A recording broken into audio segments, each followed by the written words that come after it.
I'm in my feelings or whatever. Every time I lay my head at night, I pray to God watch over me, cause I ain't living right. Reminiscing. Hey guys, welcome back to my YouTube channel, and today I'm gonna talk about this OBD2. It's basically a scan tool. The cheapest one is like at Walmart. It said have 1 year warranty, hyper tough, and it only got like 2 buttons, so you scroll and just enter into it. This is where you plug into your car.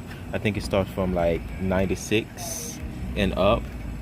I'm not too sure, I gotta look at the back. Well, actually it said right here, for use with all 1996 and newer vehicles. It said easily demonstrate. Alright, sorry for that distraction. Somebody was driving by with their car, and hopefully that I'm not gonna get a copyright strike for that. But anyways, yeah, it said easily determines the diagnostic trouble codes for the check engine light indicator.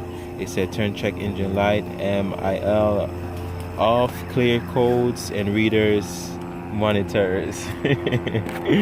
So I'm gonna bust it open. I guess I'm gonna have to need a knife. Matter of fact, I got my friend right here, so we're gonna just bust it open.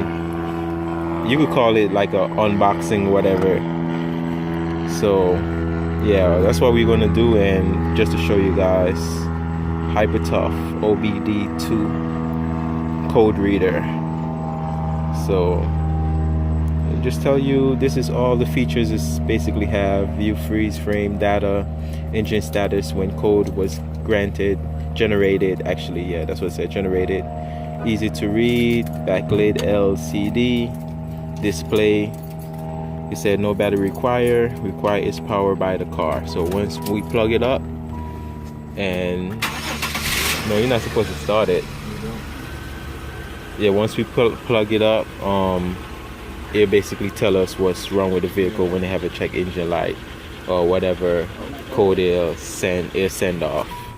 But let's go with the unboxing. You got a knife?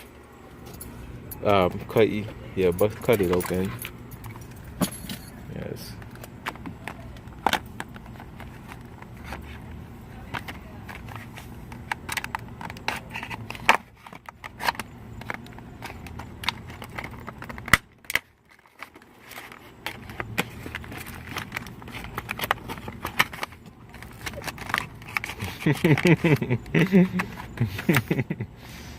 That's one thing with those plastic things, they're hard to rip open. I still don't understand how people be stealing them at Walmart or wherever they sell them at. And there you go, guys. Get a good clear look at it. The OBDI code reader, easy and simple. I mean, front and back is real light, real small. And this is basically the cheapest one at Walmart. It's only like 20 bucks. It's like $19 and change, so you could just call it 20 bucks. And basically what we're gonna do, we're gonna plug it up. It's somewhere underneath the vehicle. I gotta look for it to plug it up, and it'll tell us basically what's wrong. Well, it should. They got some more expensive one, but we're gonna go with the cheapest one because that's what we can afford right now. So, but thank you guys for watching this quick unboxing. I'm gonna call